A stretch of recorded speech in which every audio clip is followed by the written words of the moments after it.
Student Telugu news కు స్వాగతం. ముందుగా హెడ్లైన్స్. విజయవాడ స్వరాజ్ మైదానంలో ప్రతిష్టాత్మకంగా నిర్మించిన 125 అడుగుల ఎత్తైన భారతరత్న డాక్టర్ బిఆర్ అంబేద్కర్ విగ్రహావిష్కరణ. పేదలందరికీ ఇళ్ల పథకం ద్వారా అందిస్తున్న ఇళ్ల నిర్మాణ పనులు వేగవంతం చేయాలని జిల్లా కలెక్టర్ ఆదేశాలు.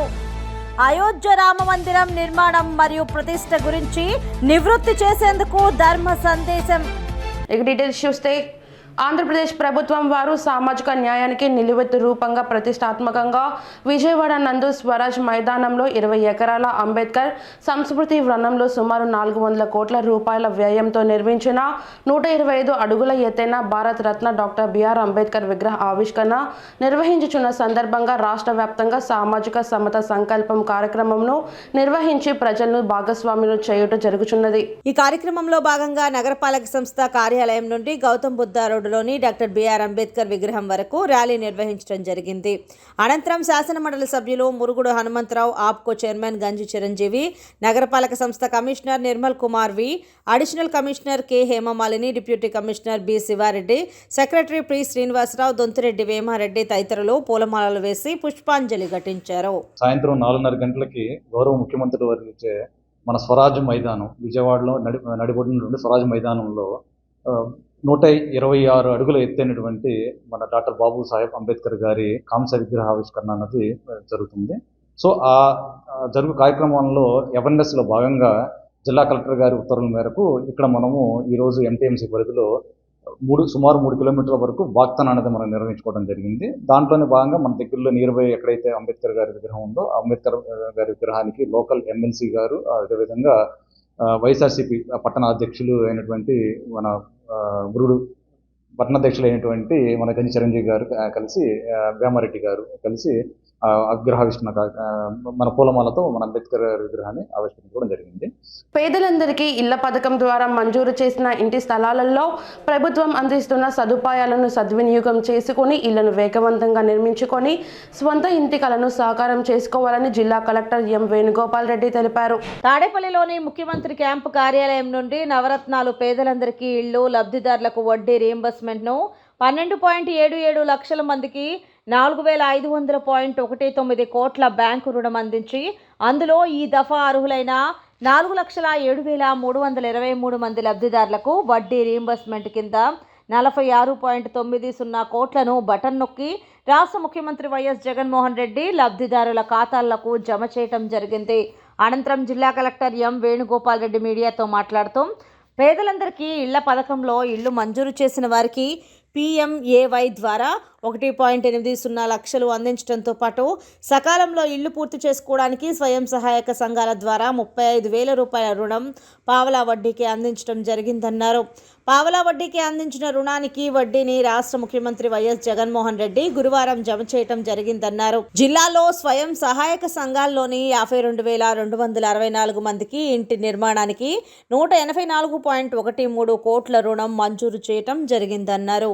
రోజు ఒక మంచి కార్యక్రమం గౌరవ ముఖ్యమంత్రి వర్యులు శ్రీ వైఎస్ జగన్మోహన్ రెడ్డి గారు ప్రారంభించారు. సో ఇది నవరత్నాలు పేదలందరికీ ఇల్లు అనే పథకంలో ఇల్లు శాంక్షన్ అయ్యి ఇంటి స్థలం ఇచ్చి తర్వాత ఇల్లు శాంక్షన్ అయ్యి ఇల్లు శాంక్షన్తో పాటుగా 1,80,000 రూపాయలు PMAY కింద వాడికి అమౌంట్ వివిధ దశల్లో ఇంటి ప్రోగ్రెస్ని బట్టి జమ చేసిన తర్వాత ఇంకో 35,000 రూపాయలు అదనంగా సెల్ఫ్ హెల్ప్ గ్రూపుల్లో ఉన్నటువంటి మహిళలందరికీ కూడా పావలా వడ్డీకే రుణాన్ని అందజేసి సకాలంలో ఇల్లు పూర్తి చేసుకోవాలన్న ఉద్దేశంతో ఈ లోన్ సదుపాయాన్ని కూడా ఏర్పాటు చేసిన రాష్ట్ర ప్రభుత్వం ఈరోజు ఆ వడ్డీ పావలా వడ్డీకి రుణం అందించి ఏదైతే గృహాల నిర్మాణానికి ఇచ్చారో ఆ అమౌంట్, ఆ వడ్డీ రాయితీని ఈ రోజున వారి అకౌంట్లకే జమ చేయడం జరిగింది.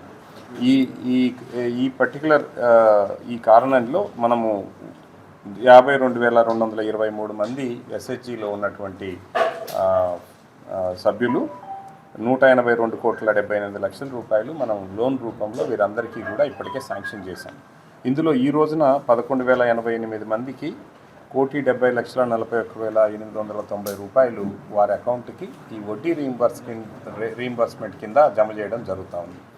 సో సో కాబట్టి ఈ రకంగా ఒక సైడు 1,80,000 రూపాయలతో ఇల్లు శాంక్షన్ చేసి తర్వాత ఉచితంగా ఇసుక సప్లై చేసి స్టీలు సిమెంటును మార్కెట్ రేట్ కన్నా తక్కువ రేటుకు సప్లై చేసి అయినప్పటికీ ఆ డబ్బు కూడా ఇంటి నిర్మాణానికి పూర్తిగా సరిపోదేమోనని ఇంకో 35,000 రూపాయలు పావులా వడ్డీకే రుణాన్ని అందజేసి అన్ని రకాలైన చర్యలు తీసుకొని ఇళ్ల నిర్మాణాన్ని పూర్తి చేయాలి. పేదలందరికీ కూడా ఇల్లు లేని వారు ఎవరు కూడా ఈ రాష్ట్రంలో ఉండకూడదన్న గొప్ప సంకల్పంతో రాష్ట్ర ప్రభుత్వం చేపట్టినటువంటి ఈ కార్యక్రమానికి ముఖ్యంగా మన జిల్లాలో దాదాపుగా 1,47,000 మంది కుటుంబాలకు ఇప్పటికే మనం ఇంటి స్థలాలు ఇచ్చాం. అందులో 50 కనీసం దాదాపుగా ఒక 70,000 పైగా ఇల్లు శాంక్షన్ చేశాం. సో ఇప్పటికీ ఆ ఇల్లు నిర్మాణాలు కూడా 17,000 పైన కంప్లీట్ అయ్యి వివిధ దశల్లో మిగిలిన ఇల్లు ఉన్న వారందరూ కూడా ఈ సందర్భంగా అందరికీ కూడా రిక్వెస్ట్ చేస్తున్నాం, మనవి చేస్తున్నది ఏంటంటే ప్రభుత్వం ఇన్ని రకాలైనటువంటి సహాయం అందిస్తుంది.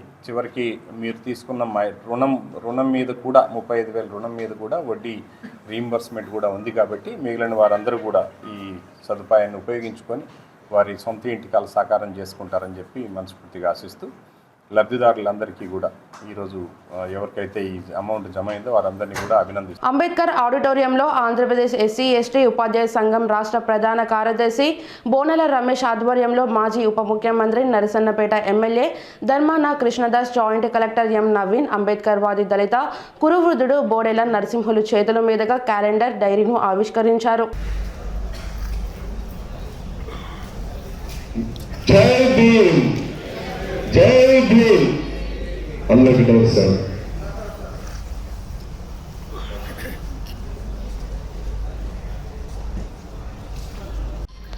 సామాజిక సమతా సంకల్ప మహాయజ్ఞానికి అతిరథి మహారాజులందరూ వచ్చారు.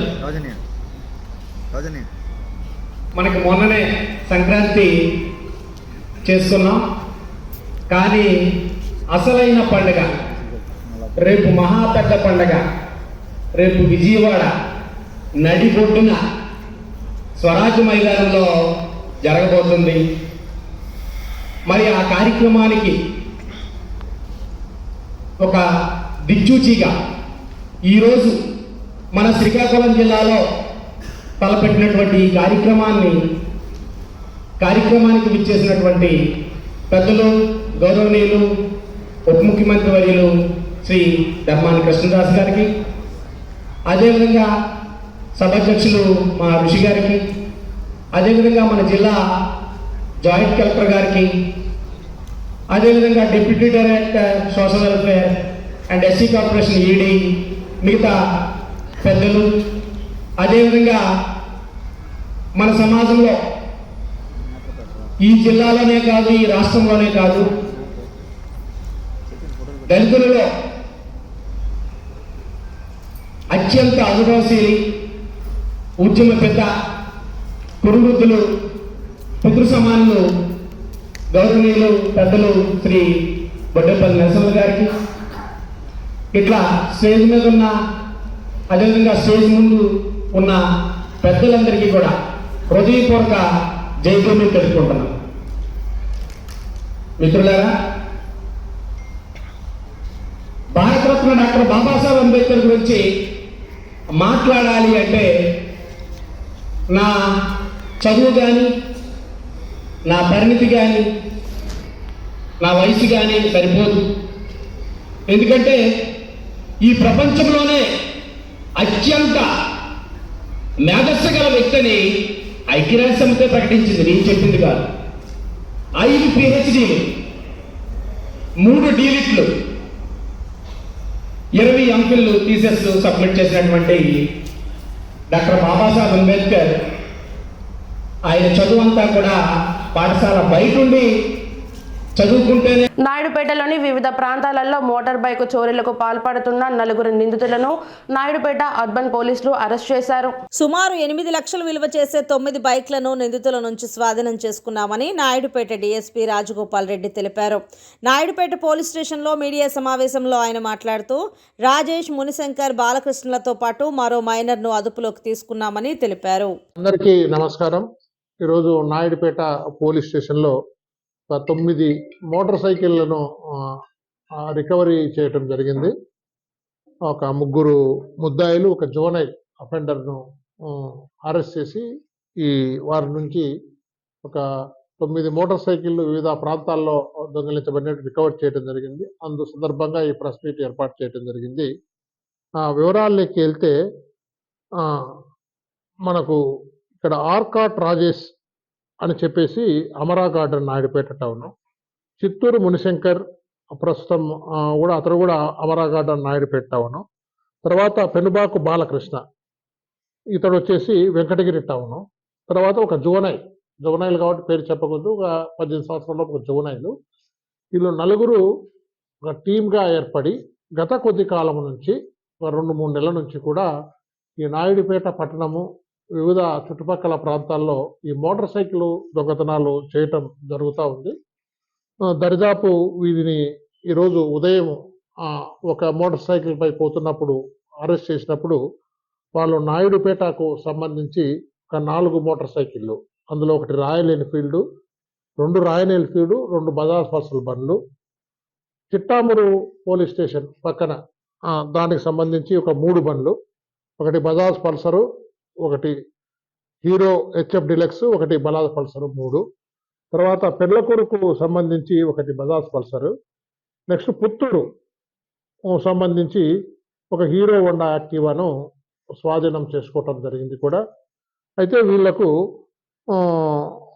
వీళ్ళు ప్రస్తుతం అయితే వీళ్ళు ప్రైవేట్ కంపెనీలలో పని చేసుకుంటూ ఉన్నారు. కొంచెం మద్యము ఇతర చెడు వాట్లకు గురై చెప్పేసి ఈ డబ్బు ఎట్లా కావాలనో తెలియటం లేక డబ్బు కోసమని ఎవరో తమిళనాడు నుంచి వీరికి ఒకరు పరిచయం అవుతారు.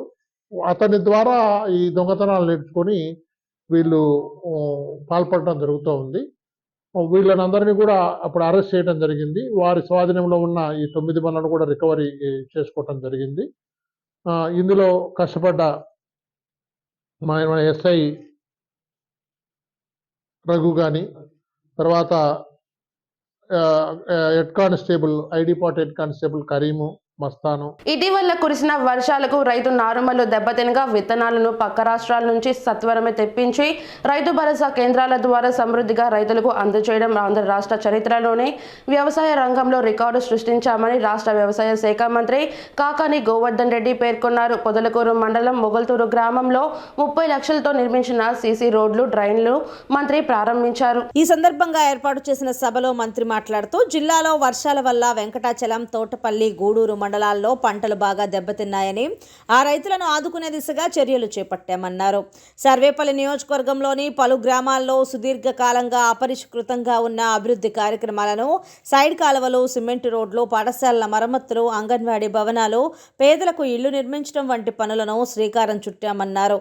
ఒక్క మొగళ్ళూరు గ్రామంలో 90 లక్షలతో సిమెంట్ రోడ్ల నిర్మాణం పూర్తి చేశామని, 85 లక్షల ఖర్చుతో సైడ్ కాలువ నిర్మించామని, 83 లక్షల ఖర్చుతో సచివాలయం, రైతు భరోసా కేంద్రాలు నిర్మించామన్నారు. మొగళ్ళూరు గ్రామానికి శాశ్వత పరిష్కారం కింద సిమెంట్ రోడ్డును 1,13,00,000 నిధులు వెచ్చించి పూర్తి చేశామన్నారు.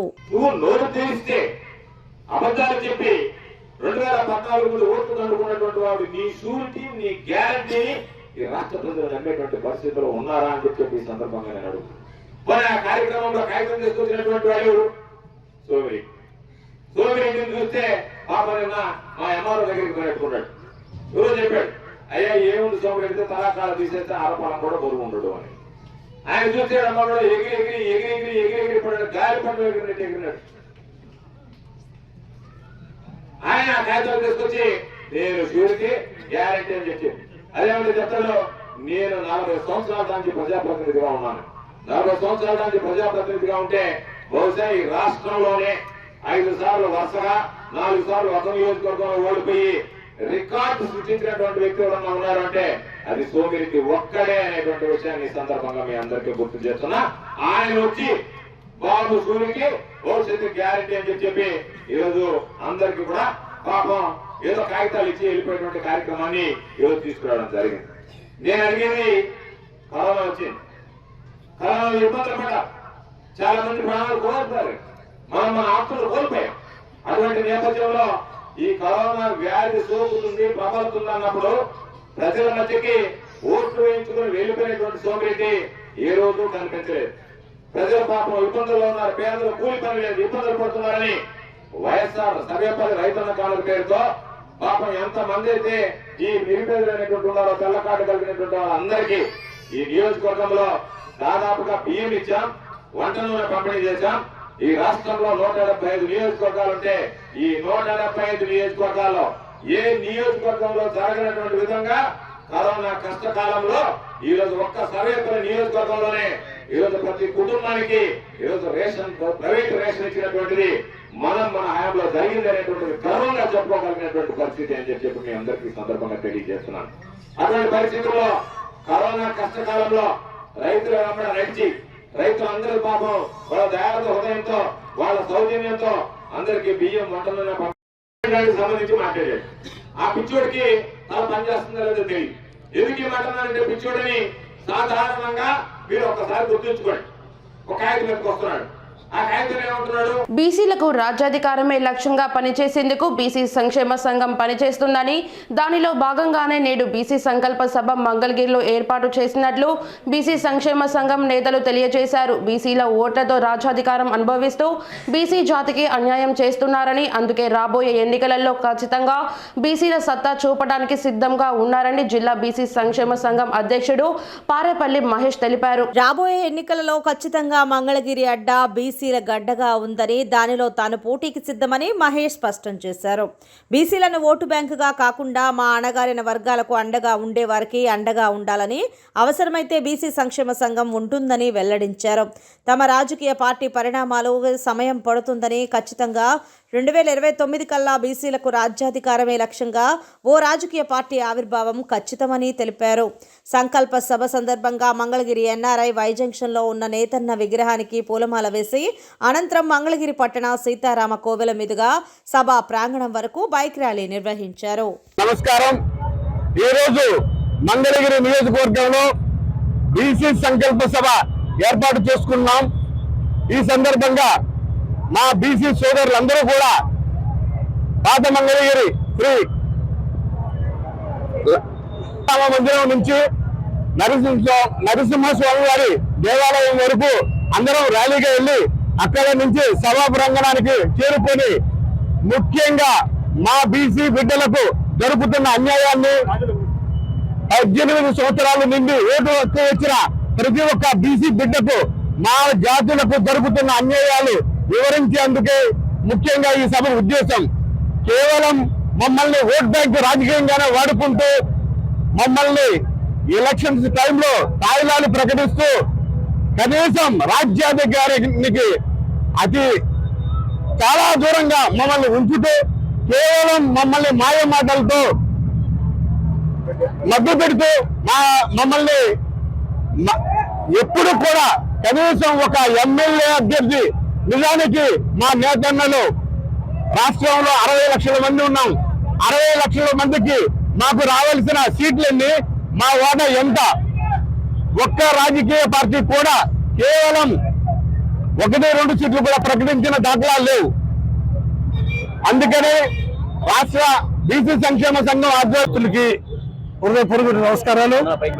ఈరోజు మంగళగిరి పవిత్రమైనటువంటి నరసింహస్వామి ఆశీస్సులతో మా జిల్లా అధ్యక్షుడు పాలేపల్లి మహేష్ గారి నాయకత్వంలో, మా రాష్ట్ర యువజన సంఘం అధ్యక్షుడు కుమ్మరి కుంకుమార్ గారి సారథ్యంలో ఈ రోజున బ్రహ్మాండమైనటువంటి ర్యాలీ జరపడం జరిగింది.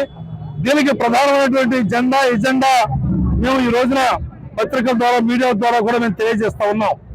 ఎందుకంటే కొన్ని రాజకీయ పార్టీలకి బీసీ సీట్లు ఇచ్చి వాళ్ళు ఆ రాజకీయ పార్టీకి అండగా అవుతా ఉన్నటువంటి పరిస్థితి మనందరం కూడా చూస్తా ఉన్నాం. మా దగ్గరకు వచ్చి మేము బీసీలని మేము మమ్మల్ని గెలిపించమని చెప్తా ఉన్నారు. మేము గెలిపించి చట్టసభలో పంపిస్తే ఆ రాజకీయ పార్టీలకే వత్తాసు పొందుతున్నారు తప్ప ఈ బీసీ సమస్యల మీద మాట్లాడకపోవటం అనేది చాలా దురదృష్టకరమైనటువంటి సంఘటన. దానికి అందుకనే మంగళగిరిలో అయోధ్య రామ మందిరం నిర్మాణము మరియు ప్రతిష్ట గురించి ప్రముఖ ఆధ్యాత్మిక సిద్ధాంతి జందాల వెంకట రామలింగేశ్వర శాస్త్రి ప్రజల అనుమానాల గురించి, అపోహల గురించి నివృత్తి చేసేందుకు లైవ్లో ప్రజలు అడిగిన ప్రశ్నలకు సమాధానం ఇచ్చే ఆధ్యాత్మికత గురించి, దేవాలయాల గురించి ధర్మ సందేశాలు తెలియపరిచారు. మరి భారతీయుల ఎప్పటి నుంచో స్వప్నం సాకారం అవుతున్నటువంటి శుభతరుణం. అయోధ్యలో రామజన్మభూమిలో బాలరాముని యొక్క ప్రతిష్ఠ జరుగుతోంది. అయితే ఈ ప్రతిష్ఠ గురించి ఇప్పుడు మీకున్నటువంటి సందేహం ఏంటి? మీరు అడిగింది ఈ నెల 22వ తారీఖు డేట్ ఇచ్చారు ప్రతిష్ఠకి, అది అనుకూలమా కాదా? ప్రతిష్ఠ అంటే పుష్యమాసంలో జరుగుతుంది అనేది మీకు అనుమానం? అవును, పుష్యమాసం ముహూర్తం పనికొచ్చిందా లేదా? ఈ మీడియా ఛానల్ ద్వారా ప్రేక్షకులందరికీ కూడా, ముఖ్యంగా ఉభయ రాష్ట్రాల్లో ఉన్నటువంటి, తెలుగు రాష్ట్రాల్లో ఉన్నటువంటి ప్రజలందరికీ కూడా చెప్పదలుచుకున్నటువంటి విషయం ఏంటంటే, ముహూర్త భాగం అనేటువంటిది చాలా లోతైనటువంటి అంశం.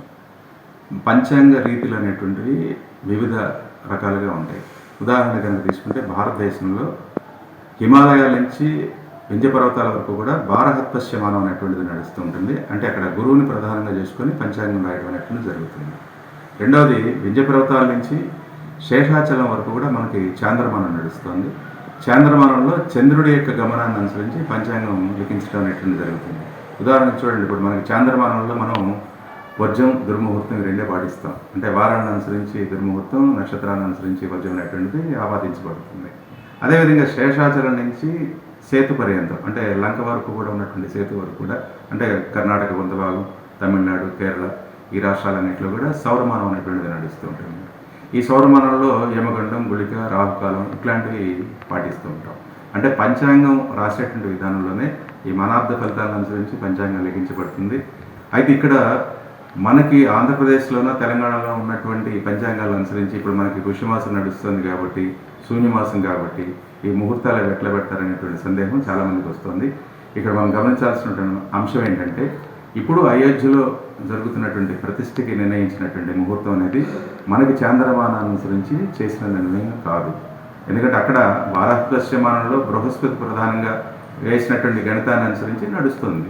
ఇంకొక విషయం కూడా మనం గమనించాల్సినటువంటి అంశం ఏంటంటే, మనకన్నా కూడా, మనకి ఆంధ్రప్రదేశ్, తెలంగాణ ఈ దక్షిణ భారతదేశంలో ఉన్నటువంటి రాష్ట్రాల కన్నా కూడా అయోధ్య కాలగమనంలో 12 సంవత్సరాల 15 రోజుల ముందు ఉంటుంది. సో దీన్ని బట్టి ఇప్పుడు మీకు అర్థమై ఉండాలి. అంటే కాలగమనంలో కూడా ఇప్పుడు ప్రస్తుతం మనం శోభకృత నామ సంవత్సరంలో ఉన్నాం. అదే ఇప్పుడు అయోధ్యలో ఇప్పుడు పింగళ నామ సంవత్సరం నడుస్తుంది. అంటే ఇక్కడ మీకు అర్థమై ఉండాలి, పంచాంగ రీతిలోనే భేదం ఉంది. సో కాబట్టి అక్కడ ఉన్నట్టు మంగళగిరి ఎయిమ్స్ లో ఇంటిగ్రేటెడ్ స్టీవర్షిప్ లేబొరేటరీని డైరెక్టర్ ముఖేష్ త్రిపాఠి ఇనాగ్రేటెడ్ చేశారు. రియల్ టైంలో డయాగ్రేషన్, యాంటీబయాటిక్ సబ్సిబిలిటీ ప్యాట్ ఈ ల్యాబొరేటరీ స్పెషాలిటీ అని తెలిపారు. కొత్త హై అండ్ మిషన్స్ మూడిటిని నూతనంగా ఏర్పాటు చేశారు. సిబిఎన్ యాక్ట్, మాల్దీ టాస్క్, క్లియా మిషన్ ఈ మూడింటిని AIIMS director Mukesh Tripathi inauguration చేశారు. తెలుగు రాష్ట్రాలలోనే ఇవి అత్యంత టెక్నాలజీతో పేషెంట్లకు అతి తక్కువ ధరకు ఎయిమ్స్ అందుబాటులోకి తీసుకొచ్చిందని, దీనిని 2 తెలుగు రాష్ట్రాల ప్రజలు సద్వినియోగం చేసుకోవాలని తెలిపారు. Today we have inaugurated the integrated microbiology lab, which will provide all the bacteria culture and advanced tests of TB for assessment of antibiotic sensitivity of the bacteria, to rationalize all the treatment of antibiotics, which is becoming a difficult situation, and because these microbes are developing resistance to all the medicines which we are developing, and infection is still taking over. This is all because of rampant use of antibiotic. So I congratulate the department that they have developed 24-hour lab for early detection of bacteria, and their tests will help the whole state. For advanced tests are available, in which there will be culture sensitivity done, and also the genome and the genetic assessment of the bacteria, that why it is developing resistance. So advanced tests have been developed in this laboratory, and I wish them all success, that they should do a service to the mankind. Professor and Head, Department of Clinical Microbiology. Sir has inaugurated our 24/7 integrated stewardship lab, for which we have got multiple and very high-end equipments like MALDI-TOF and CBNAT and chemiluminescence immunoassay, for which we can do the diagnosis much earlier, much faster. And MALDI is one of the fewer and very rare installations in the nation. And for that, we because in the G20 summit, the AMR, antimicrobial resistance, has been a major agenda in the G20 summit. So concerning that and the One Health, we should be able to take care of the diagnostics much rapidly, much faster and more accurately and precisely. Thank you so much. ఈరోజు Mangalagiri ఎయిమ్స్లో integrated stewardship laboratory అనేది inaugurate చేశారు director Mukesh Tripathi sir. ఈ ల్యాబొరేటరీలో ఏంటి అంటే speciality real టైంలో diagnose చేస్తాము, antibiotics susceptibility pattern చెప్తాము, and కొత్త హై ఎండ్ మెషిన్స్ ఒక 3 వచ్చాయి. CBNAT మీకు అందరికీ తెలిసిందే, టీబీ డయాగ్నోసిస్ అన్నీ తెలుస్తుంది. అలాగే ఏంటంటే MALDI-TOF, బెంచ్ టాప్ MALDI-TOF అనేది మన ఆంధ్ర తెలంగాణ స్టేట్స్లో ఇది ఫస్ట్. దీంట్లో ఏంటంటే ఏ పాథోజన్ అయినా 10-15 నిమిషాల్లో ఫాస్ట్గా ఐడెంటిఫై చేయొచ్చు. సో దానివల్ల పేషెంట్ కేర్కి, ఎంపెరికల్ థెరపీకి అన్నిటికీ బాగా యూజ్ అవుతుంది. సో మన తెలుగు స్టేట్స్లో కూడా ఇది ఒక first machine which can be used, అందరికీ వాడుకోవడానికి ఈజీగా ఉంటుంది. కాస్ట్ కూడా చాలా తక్కువే. ఇంకోటి క్లియా మెషిన్, క్లియా కూడా సిరలాజికల్ టెస్టింగ్ అన్నిటికీ బాగా యూజ్ అవుతుంది. ఇప్పటి వరకు చేసిన టెస్ట్లు కన్నా ఇవి ఇంకా కొంచెం మనం పెంచాం టెస్ట్లు అన్నీ ఇక్కడ మైక్రోబయాలజీ ల్యాబొరేటరీలో. సో ఈ అన్నిటినీ ప్రజలందరూ సద్వినియోగం చేసుకోవాలని కోరుకుంటున్నాం. Thank you. నగరంలో ఆయా ప్రాంతాలలో జరిగిన ఎన్టీఆర్ వర్ధంతి కార్యక్రమాలలో మాజీ మంత్రి పొంగూరు నారాయణ మాట్లాడారు. స్వర్గీయ నందమూరి తారక రామారావు నిమ్మకూరులోని సాధారణ కుటుంబంలో జన్మించారు. ఆయన విద్యాభ్యాసం అంతా కృష్ణా జిల్లాలో సాగిందన్నారు. సబ్ రిజిస్టర్గా ప్రారంభమైన ఆయన జీవిత ప్రయాణం కాలక్రమంలో మహోన్నత ఆదర్శనీయ వ్యక్తిగా సాగిందని కొనియాడారు. సుమారు 300కి పైగా చిత్రాల్లో ఎన్నో అద్భుతమైన పాత్రల్లో నటించారని ప్రశంసించారు. రాముడు అన్నా, కృష్ణుడు అన్నా ఫస్ట్ అందరికీ గుర్తొచ్చేది ఒక్క ఎన్టీఆర్ఏనన్నారు. ప్రజలు పడుతున్న ఇబ్బందుల్ని గమనించి వారి ఆర్థిక పరిస్థితి మెరుగుపరచాలన్న ఉద్దేశంతోనే ఆయన 60వ ఏట రాజకీయంలోకి రంగప్రవేశం చేశారని తెలిపారు. తెలుగువారి ఆత్మ గౌరవం కోసమే ఆయన రాజకీయాల్లోకి రావటం, పార్టీని స్థాపించిన 9 నెలల్లోనే ఎన్టీఆర్ ప్రభుత్వాన్ని ఏర్పాటు చేయడం చరిత్రలో నిలిచిపోయిందన్నారు. అప్పటి నుంచి నిరుపేదల కోసం అనేక సంక్షేమ పథకాలు తీసుకొచ్చిన ఏకైక నాయకుడు ఎన్టీఆర్ అని చెప్పారు. కూడు, గుడ్డ, నీరు అన్న నినాదంతో అనేక పథకాలు తీసుకువచ్చారన్నారు. ఎన్టీఆర్ ఆశయాలన్నింటినీ నారా చంద్రబాబు నాయుడు ముందుకు తీసుకెళ్తున్నారని తెలిపారు. ఎన్టీఆర్ దీవెనలు, ప్రజల ఆశీస్సులతో ఖచ్చితంగా 2024లో టీడీపీ ప్రభుత్వం అధికారంలోకి రావటం ఖాయమని నారాయణ ధీమా వ్యక్తం చేశారు. ఎన్టీఆర్ వర్ధంతి సందర్భంగా ఆయన్ను గుర్తు చేసుకుంటూ కార్యక్రమాలు నిర్వహించిన టీడీపీ నాయకులు, కార్యకర్తలందరికీ ఆయన అభినందనలు తెలిపారు. అనంతరం టీడీపీ పాలిట్ బ్యూరో సభ్యులు సోమిరెడ్డి చంద్రమోహన్ రెడ్డి మాట్లాడుతూ, రాజకీయాల్లో సంక్షేమం అంటే మొట్టమొదటగా గుర్తొచ్చేది ఒక్క ఎన్టీ రామారావేనని అన్నారు. 2 రూపాయలకే కిలో బియ్యం, మొట్టమొదటిసారిగా 30 రూపాయల పెన్షన్ తీసుకువచ్చిన మహనీయుడు ఎన్టీఆర్ అని కొనియాడారు. ప్రజల గుండెల్లో చెరగని ముద్ర వేసుకున్న గొప్ప వ్యక్తి రామారావు అని తెలిపారు. ఉదయగిరి బస్టాండ్ నందు విశ్వవిఖ్యాత నట సార్వభౌమ పద్మశ్రీ డాక్టర్ నందమూరి తారక రామారావు గారి 28వ వర్ధంతి సందర్భంగా చిత్రపటానికి నివాళులర్పించి అనంతరం TNSF నాయకులు చింతబోయిన శివకృష్ణ యాదవ్ ఆధ్వర్యంలో అన్నదాన కార్యక్రమం జరిగింది.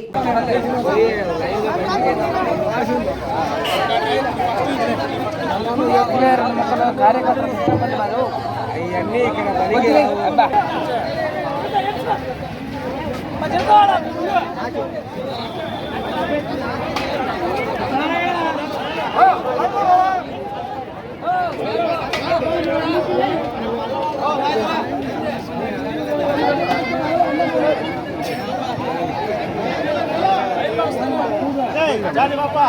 ప్రతిపాడు నియోజకవర్గంలో వాడవాడ తెలుగుదేశం పార్టీ నాయకులు, కార్యకర్తలు ఘనంగా ఎన్టీఆర్ వర్ధంతి వేడుకలు నిర్వహించారు. నియోజకవర్గం అంతటా 550 కార్లతో ర్యాలీ నిర్వహించారు. అనంతరం నందమూరి తారక రామారావు విగ్రహానికి పూలమాలలు వేసి నివాళులర్పించారు. అన్న ఎన్టీఆర్ లాంటి నాయకుడు కని విని ఎరుగని రీతిలో ఆంధ్రప్రదేశ్ రాష్ట్రాన్ని అభివృద్ధి పదంలో నడిపించిన మహనీయుడని కొనియాడారు. ఆడపడుచుకు ప్రత్యేక హక్కు చట్టం రూపొందించి అమలు చేసిన ఘనత ఆయనకే దక్కుతుందన్నారు. ఆయన అడుగుజాడల్లో నడుస్తూ రాష్ట్రాన్ని ముందుకు తీసుకువెళుతున్న ముఖ్యమంత్రి నారా చంద్రబాబు నాయుడు మళ్లీ ముఖ్యమంత్రిగా గెలిపించుకునేందుకు అందరం కృషి చేద్దామని ఈ సందర్భంగా నాయకులు పేర్కొన్నారు. అనంతరం సుమారు 5,000 మందికి పైగా అన్నదాన కార్యక్రమంలో పాల్గొన్నారు. వార్తలు ముగించే ముందు హెడ్లైన్స్ మరోసారి. విజయవాడ స్వరాజ్ మైదానంలో ప్రతిష్టాత్మకంగా నిర్మించిన 125 అడుగుల ఎత్తైన భారతరత్న డాక్టర్ బిఆర్ అంబేద్కర్ విగ్రహావిష్కరణ. పేదలందరికీ ఇళ్ల పథకం ద్వారా అందిస్తున్న ఇళ్ల నిర్మాణ పనులు వేగవంతం చేయాలని జిల్లా కలెక్టర్ ఆదేశాలు. అయోధ్య రామ మందిరం నిర్మాణం మరియు ప్రతిష్ఠ గురించి నివృత్తి చేసేందుకు ధర్మ సందేశం. స్టూడియో తెలుగు న్యూస్ ఇంతటితో సమాప్తం. తిరిగి రేపటి బులెటిన్లో మళ్ళీ కలుద్దాం. అంతవరకు సెలవు. నమస్కారం.